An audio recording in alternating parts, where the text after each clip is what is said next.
Welcome, curious minds, to another deep dive. Today, we're not just watching a story unfold, we're stepping behind the velvet curtain, pulling back the layers of a script that, on the surface, promises a charming American town. But beneath that perfectly manicured facade hides secrets so dark they'd make a Gothic novel blush. That's right. We are, of course, diving into Chapter 5 of Riverdale's unfolding drama, specifically the script pages that reveal the chilling mysteries behind Jason Blossom's murder. Indeed. What might initially appear tranquil often harbors the most unsettling truths. And in this deep dive, our unique mission is to dissect the actual script pages from this chapter. Yeah, it's like getting an exclusive pass to the writer's room, seeing the blueprint of the narrative itself. We're going beyond merely tracking plot points. We're excavating the underlying character motivations, the truly surprising revelations woven into the dialogue and stage directions, and those critical clues that don't just move the story, but profoundly propel this narrative forward. Absolutely. Our goal is to extract the most potent insights, to connect those seemingly disparate dots, and most importantly for you, our listener, to try and predict what fresh chaos awaits our beloved, or perhaps not so beloved characters, based on the very words the actors will speak and the scenes they will embody. And this specific chapter feels like a monumental pivot, doesn't it?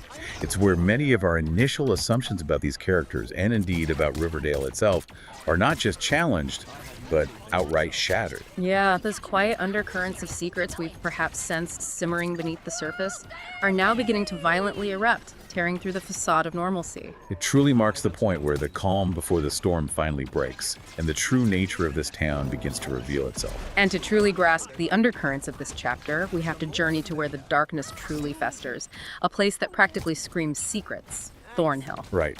From Jughead's opening narration, the script immediately frames Thornhill as the spooky house that all the kids avoid, a place where Cheryl Blossom is trapped within its walls like some gothic heroine. This isn't just description, it's the script consciously setting a very specific, almost haunting tone, imbuing the very setting with a sense of dread. It's more than just a house, it's like a character in itself.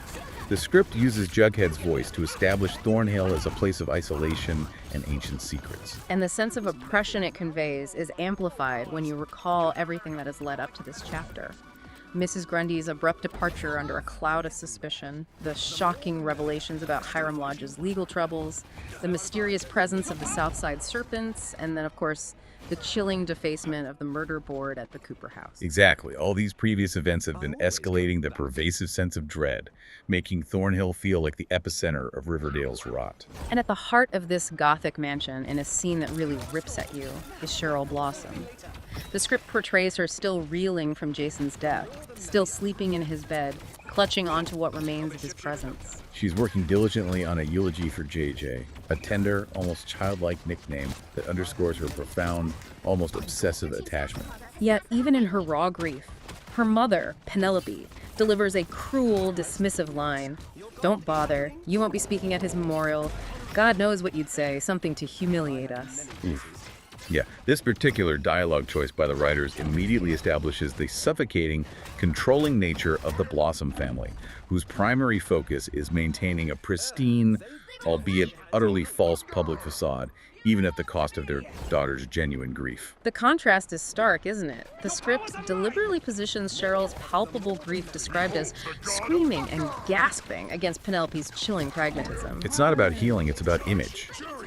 The writer's intention here is to show us very quickly that this family dynamic is deeply broken, prioritizing reputation over emotional well-being. But then we get this incredibly surprising moment with the memorial invitation, which the script uses to subtly crack Cheryl's carefully constructed armor. You're right. Cheryl formally extends an invitation to Betty for Jason's memorial, a scene crafted to feel both formal and deeply uncomfortable. The script tells us Cheryl expresses surprise and chagrin that her mother even added Betty to the guest list.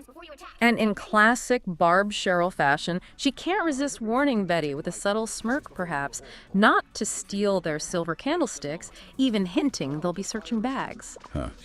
Yeah, that single exchange, penned with such precise, passive-aggressive dialogue, immediately establishes their strained relationship, even in a moment meant for solemnity. What's truly fascinating here is how the script then flips our expectations. Despite all that icy politeness and thinly veiled hostility, Cheryl follows up with a truly unexpected invitation. She asks Betty to a sleepover the night before the memorial. This isn't just a plot point, it's a profound character beat. The script has her admit, with a surprising moment of vulnerability, "I don't want to spend the night before I bury my brother alone." Wow. That specific line, delivered with a tremor perhaps, is designed to be a significant crack in her typically impenetrable, icy exterior. It's a moment of raw, unadulterated fear and a desperate need for genuine connection, even if it's from someone she's previously treated as an adversary. It makes you wonder, as you read the script, what kind of fear this girl is living with within her own home, if she has to turn to an outsider like Betty for comfort in her darkest hour. Right. It signifies that beneath all the bravado, the perfectly coiffed hair, and the sharp red lipstick, there's a deeply wounded girl who genuinely loved her brother and is struggling, perhaps failing, to cope with his absence. It forces you to question her true feelings towards her family if she's seeking solace outside of Thornhill's imposing walls. This vulnerable invitation is crucial for understanding Cheryl's arc. The script isn't just showing us a softer side, it's demonstrating the profound isolation she feels.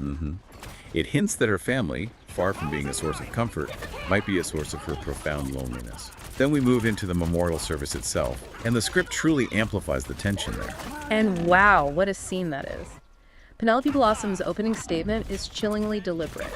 The script frames the memorial not as a moment of solemn remembrance, but as a calculated public interrogation. She explicitly refers to a list of suspects, specifically mentioning people with grudges against us, many of them members of Riverdale's founding families, and then the direct, almost accusatory line, "Jason's murderer will soon be in this room." Jeez. This isn't just dialogue, it's a scene crafted for psychological warfare, using grief as a weapon. It's an overt manipulation of a solemn occasion, transforming it into a public tribunal. The dialogue is terse, declarative, almost like a legal brief, completely devoid of genuine emotion. This highlights the Blossom family's core values laid bare by the script. Control, public image, and a ruthless pursuit of their own agenda, even over genuine grief. But then the script allows Cheryl a moment of unexpected, profound truth. Absolutely. Cheryl delivers her eulogy, and the script guides us, perhaps with a stage direction, that she's wearing the very dress she last saw Jason in, a physical embodiment of her unresolved grief. And she recounts a truly heartbreaking detail. How Jason, out of sheer selflessness, convinced her to combine their birthday parties because no one wanted to come to mine. That line just hits you. It's a profoundly crafted moment designed to shatter her public persona, revealing the raw vulnerability beneath. This single anecdote, meticulously placed by the writers, reveals a Jason who wasn't just a jock, but a compassionate, protective brother. Yeah, someone who instinctively understood Cheryl's deepest fears of isolation and humiliation. It recontextualizes their entire relationship, painting him as her sole anchor in a family that seems to value image over genuine connection. And her emotional admission is a profound shift for her character. She says, her voice perhaps cracking, "I wish that day at the river I had protected him. I'm so sorry, JJ. We failed you, all of us." This public display of raw guilt and vulnerability completely shatters her previous composure and indicates a deep regret and personal responsibility she feels, which is a significant departure from her typically guarded persona. This isn't the humiliation her mother feared. It's a raw, genuine pain that the script wants us to feel deeply for Cheryl. And Penelope's reaction to this raw honesty, cold as ice, perfectly captured in her cutting line. "As always, it's what you wanted." And then the immediate harsh punishment. No more river vixens. And the very real threat of sending her off to boarding school in Europe. The script emphasizes the swift, punitive nature of Penelope's control. This exchange truly reveals the harsh, almost transactional dynamics within the Blossom household. Their priorities are starkly clear: maintaining a public appearance and absolute control over their children, not supporting Cheryl's emotional well-being or her grief. Penelope views Cheryl's emotional display not as a genuine expression of sorrow, but as a selfish act for public attention. It highlights the toxic, unsupportive environment Cheryl is trapped in, and the lengths her parents will go to enforce their will and protect their perceived image. And just when you think you've seen all the family dysfunction, the script drops another bombshell through Nana Rose that changes everything we thought we knew about Jason. Oh yeah, this is where the plot truly thickens, and the writers deliver a masterful twist. What's fascinating here is Nana Rose's interaction with Polly, whom she mistakes for Betty. Right. She cryptically reveals that Jason and Polly were in fact engaged, completely blindsiding Betty and by extension us, the audience. It's not just a twist for shock value, it profoundly implies a much deeper, more complex, and secret relationship than anyone outside the Amedia family and perhaps even within it knew. It immediately suggests Jason had a hidden life and intentions far beyond what was publicly perceived. And then Nana Rose gives Polly the Blossom family ring, a priceless heirloom with the explicit instruction to keep it a secret from Penelope. What does that imply about the family's inner workings? This act, deliberately written into the scene, implies a deeply fractured loyalty within the Blossom family itself. Nana Rose, the matriarch, seems to possess an independent understanding and perhaps even a subtle disapproval of Penelope and Clifford's actions and values. So by giving Polly the ring and explicitly instructing secrecy, she's actively undermining Penelope's authority. And perhaps aligning herself with Jason and Polly's hidden relationship, suggesting she believed in their union and knew of its true, unspoken significance. It highlights that within this seemingly monolithic family, there are dissenting viewpoints and hidden alliances. It suggests Nana Rose values true love and genuine family connection over the family's public image and wealth, setting her apart from Penelope and Clifford and potentially making her an unlikely ally for Betty and Jughead. So if we connect this to the bigger picture, what does this revelation about Jason and Polly's secret engagement mean for Cheryl, for the Blossom family as a whole, and most importantly, for the entire murder investigation? It adds so many layers of motive and complication that the previous episodes barely hinted at. Exactly. It completely recontextualizes Jason's final days, suggesting he wasn't just running from something, but towards something, a new life with Polly. This secret provides a powerful motive for various parties, those who might oppose the union for class reasons, or those who might have seen Jason's new path as a threat. It forces us to question everything about the Blossom family's public narrative. While some characters are dealing with ancient family feuds and shocking secrets, Archie is navigating a whole different kind of maze. His journey in this chapter, as the script reveals, is one of grappling with ambition and identity, a classic coming-of-age struggle. Yeah, Archie is fiercely driven to become football captain, and the script makes it clear why. It's his perceived path to a scholarship, which he explicitly views as the only way to pursue his true burning passion, music. It's a pragmatic yet ultimately unsatisfying compromise he's trying to make. But right away, the script introduces obstacles that challenge this compromise. Reggie Mantle, Jason's aggressive replacement, immediately lays claim to Jason's number and the captaincy, creating instant rivalry. And Coach Clayton, sensing Archie's divided focus, issues a horse race challenge, pushing Archie to perform and questioning his presence on the field. Well, where were you, Andrews? Because you weren't on my field just now. That dialogue immediately highlights the palpable conflict between Archie's musical aspirations and his football commitments. He's clearly divided, and it's showing. It's a classic internal struggle between fulfilling external expectations and pursuing one's true calling. The pressure from the coach, coupled with Reggie's competitive nature, makes it abundantly clear to Archie and to us that he can't just coast. He has to commit fully to one path or the other. This tension is masterfully crafted in the script to build towards a pivotal decision. And that struggle intensifies dramatically when he meets Oscar Castillo, the music mentor Valerie, ever supportive, helps him connect with. She describes Oscar as an amazing songwriter from New York, setting up high expectations for this interaction. Oscar Castillo's assessment is unflinching and frankly quite brutal. The script has him immediately emphasize dedication, telling Archie there are no shortcuts in music, and asking pointedly about his sheet music, stressing craft over raw talent. And then he delivers a devastating critique of Archie's songs, calling them juvenile, repetitive breakup songs. This dialogue isn't just a critique of Archie's songwriting, it's a direct challenge to his entire artistic identity and commitment. Ouch. And then he brings up Miss Grundy, implying that she connected with him in a way Oscar doesn't see himself doing, essentially suggesting Archie should quit. That's a critical turning point for Archie, designed to force him to confront his reality. This exchange raises an important question. Was Miss Grundy truly a mentor, or was she simply flattering Archie and enabling his illusions of easy success? Right. Oscar's words, delivered with professional bluntness, strip away any romantic notions Archie might have had about his musical talent. The script has Archie react by feeling like an idiot for prioritizing music over memorizing football plays.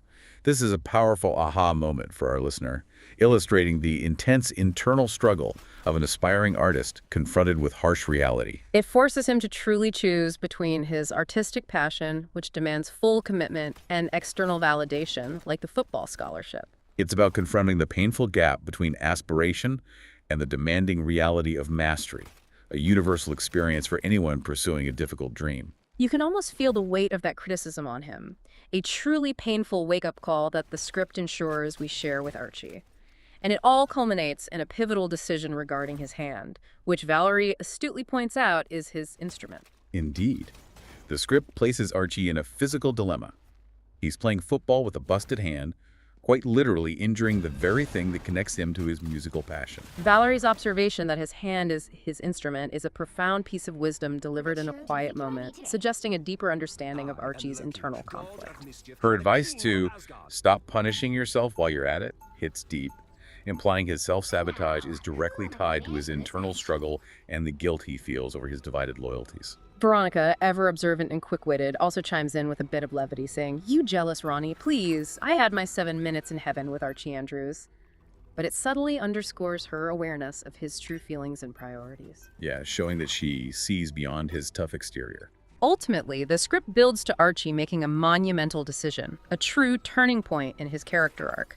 He refuses the captaincy, telling Coach Clayton he needs to save that part of himself for something else. This is a powerful declaration of self-identity and a courageous commitment to his artistic calling over a clear, conventional path to college through football.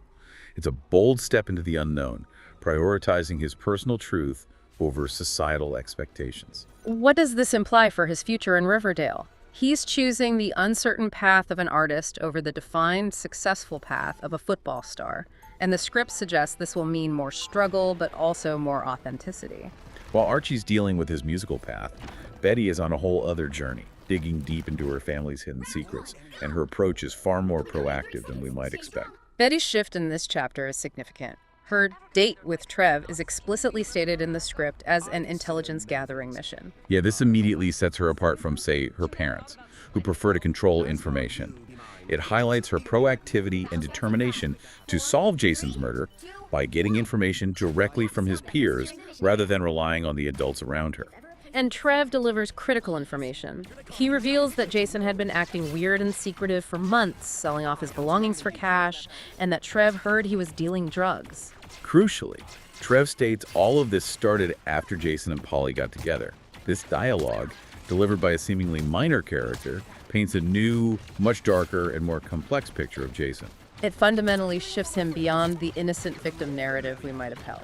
This is a monumental revelation because it immediately shifts the focus of the investigation from simply a murder driven by classic motives like revenge or jealousy to potentially a drug-related crime or something driven by financial desperation. It profoundly complicates the narrative, suggesting Jason himself was involved in activities that could have directly led to his demise rather than being a purely passive victim.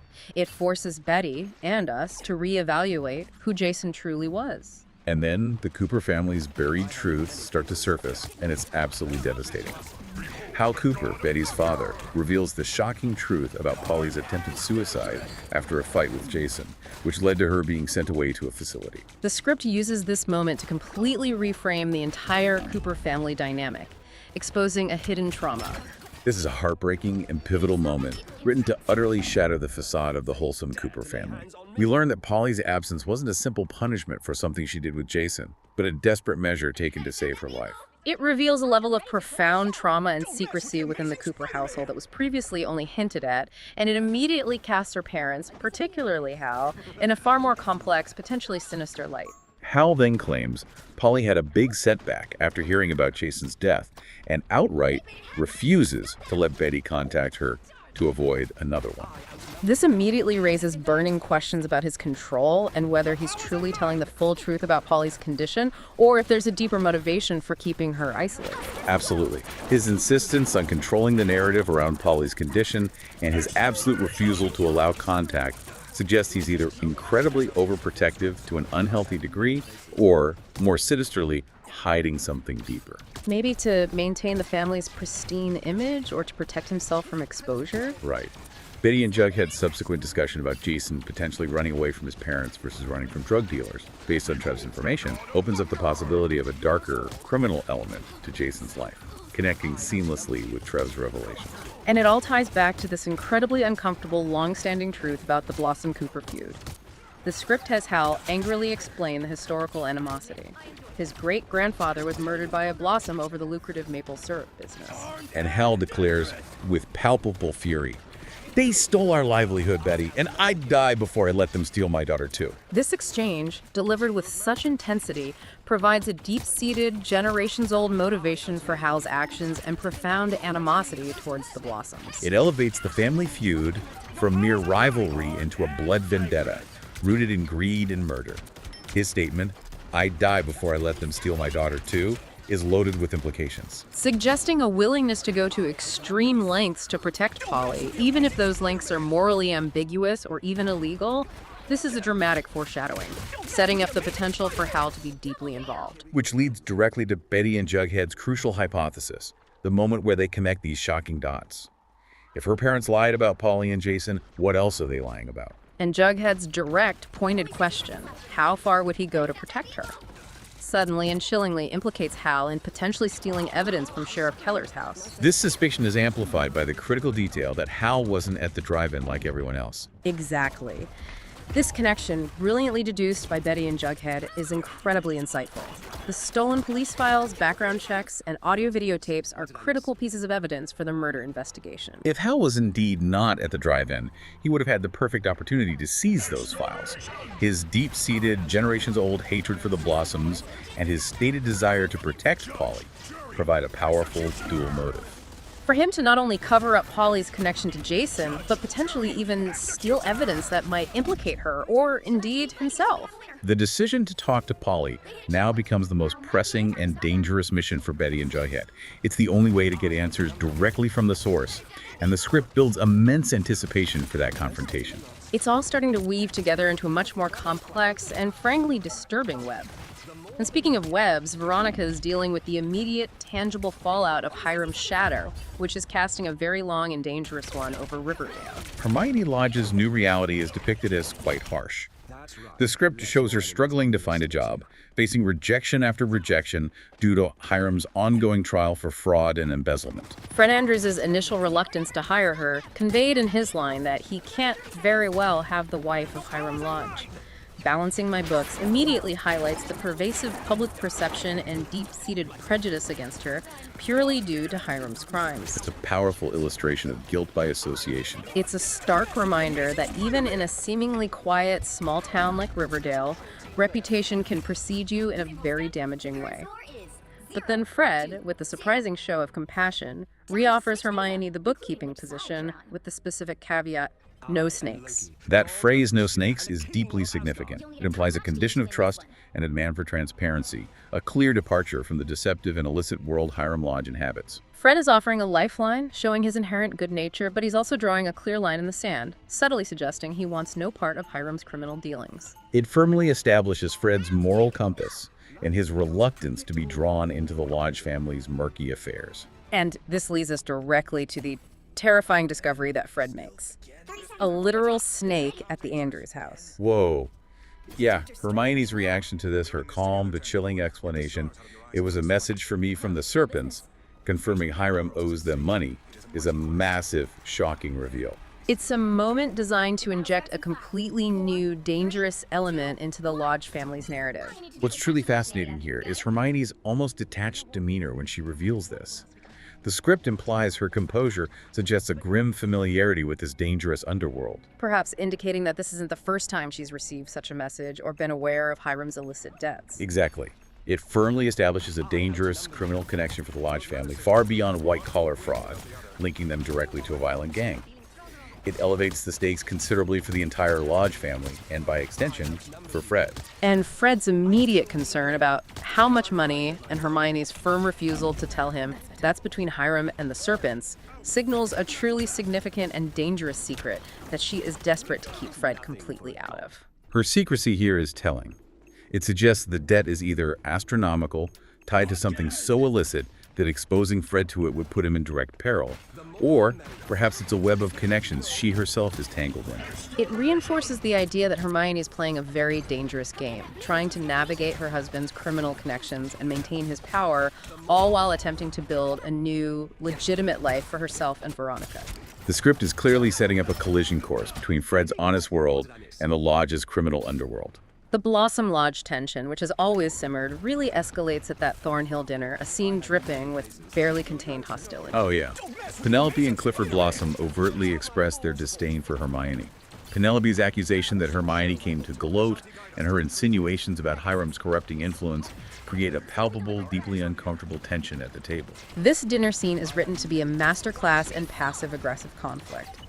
The Blossoms clearly relish the Lodge family's downfall, seeing it as validation of their own superiority and a shift in Riverdale's social hierarchy. Clifford's pointed comment about watching Hiram being handcuffed and dragged out of your home emphasizes the public nature of the Lodge family's humiliation and the Blossoms' pure schadenfreude. It highlights the long-standing rivalry and animosity between these two founding families, now fueled by personal grievances, public disgraces, and a battle for ultimate control of Riverdale's power structure. The script is telling us that these family feuds are deeply personal and deeply interconnected with the town's very fabric. It's just a powerful reminder that in Riverdale, everything is interconnected and the past is never truly buried. It's constantly bubbling to the surface, influencing the present. So let's connect all these unsettling threads and explore the big questions and looming threats that Chapter 5 leaves us with. Yeah, the web of secrets has definitely expanded significantly by the end of this deep dive. Indeed. We now know that Jason had a much darker secret life. He was dealing drugs, selling his belongings for cash, and most shockingly, was engaged to Polly Cooper. These new facets drastically change our understanding of him, transforming him from a simple victim to someone potentially embroiled in serious illicit activities, and they introduce multiple potential murder motives beyond simple revenge or jealousy. The script has truly made him a more complex figure. And Polly's hidden story, as revealed by Hal, is just devastating. The shocking reveal of her suicide attempt and her big setback after Jason's death paints her as a central, incredibly vulnerable, and now deeply sympathetic figure in this entire mystery. Her well-being, both physically and mentally, is directly tied to the secret surrounding Jason's disappearance and murder. The Cooper family's complicity also deepens dramatically. The suspicion around Hal Cooper is now fueled by the historical family feud and the very real possibility of him stealing evidence to protect Polly. This twists the knife into the perceived wholesomeness of Betty's family, suggesting a much darker undercurrent beneath their perfect facade, raising questions about what other secrets they've been keeping. And finally, the serpent threat, introduced through Hiram's death, injects a dangerous criminal element that could have far-reaching consequences, not just for Hermione and Veronica, but potentially for Fred as well, now that Hermione is working for him. This brings the threat from a vague concept to a very tangible, violent reality. These revelations force us, and the characters, to reevaluate previously suspected characters and introduce new ones. The idea of a drug deal gone wrong or a desperate act by someone to protect Polly now comes to the fore as incredibly plausible. And the evidence theft, the stolen police files, background checks, and audio videotapes is crucial. Why were they stolen, and what might they reveal? The connection to Hal Cooper not being at the drive-in is a key detail that points directly to him, turning a benign absence into a potential criminal act. It's like Jughead's chilling narration at the very end of the chapter, a true thematic anchor.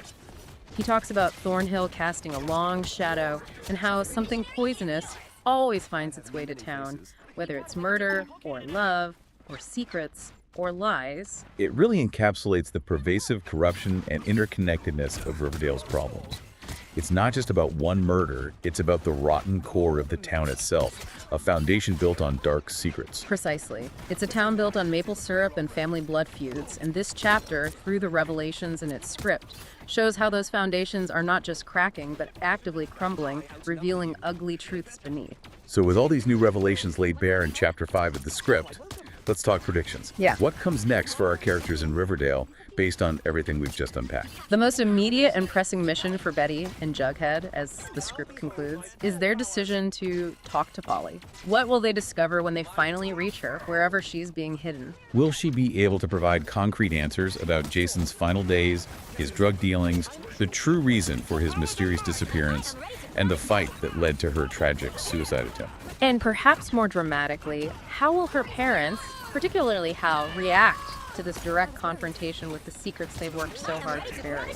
This specific interaction, if it happens, could be the complete unraveling of the Cooper family's carefully constructed facade. And speaking of Hal, if he is indeed involved in stealing the evidence from Sheriff Keller's house, as Jughead so astutely hypothesized, what is he truly hiding? What is the full extent of his protection of Polly, and could it have escalated to something far more sinister, perhaps directly related to Jason's death itself? Will that ancient Blossom Cooper feud, steeped in generations of blood and bitterness, play a more direct, violent role in the modern murder than we initially thought?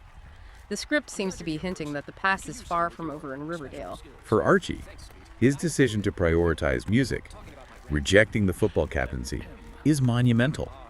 How will he navigate his newfound commitment to music while still being a part of the Bulldogs and his social circle? Will Oscar Castillo reappear to push him further, demanding more dedication and challenging his talent? Or will Valerie continue to be his primary mentor, guiding him with a more nurturing hand? What profound impact will this dedication to music have on his other relationships, particularly with Veronica? And how will this fundamental shift shape his personal growth beyond simply being a football star in Riverdale? This is a fundamental turning point in his character arc, and the script suggests he is finally stepping into his own truth. And for Hermione and Hiram, the stakes have just been raised exponentially by the reveal of that serpent message. Will Hermione's new job at Fred's construction company inadvertently put Fred in direct danger from the Southside Serpents, given Hiram's considerable debt to them? How will Hiram's ongoing legal troubles and financial debts further affect the Lodge family's already precarious standing in Riverdale? And will they drag other innocent parties, like the Andrews, into their dangerous orbit? This could pull Fred into a very dangerous world he's completely unprepared for, and the script seems to be laying the groundwork for that conflict. Finally, there's Cheryl. With Penelope's cruel threats of boarding school and stripping her of the River Vixens, what will be Cheryl's next move?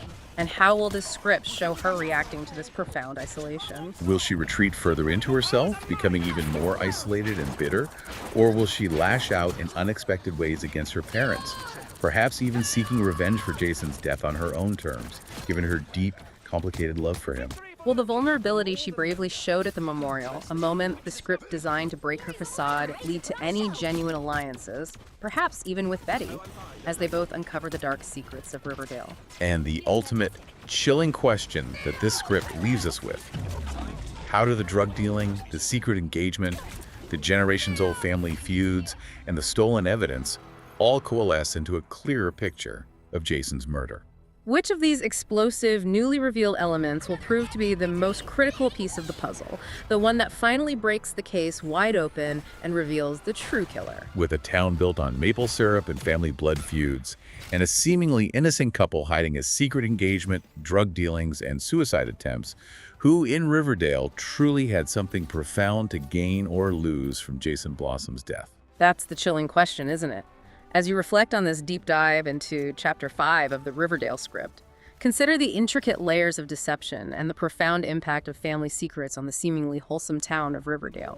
What stands out to you as the most damning piece of information revealed in this chapter? What secret do you think is still waiting to fully bloom and shake the foundations of this town? Thanks for diving deep with us. We'll see you next time.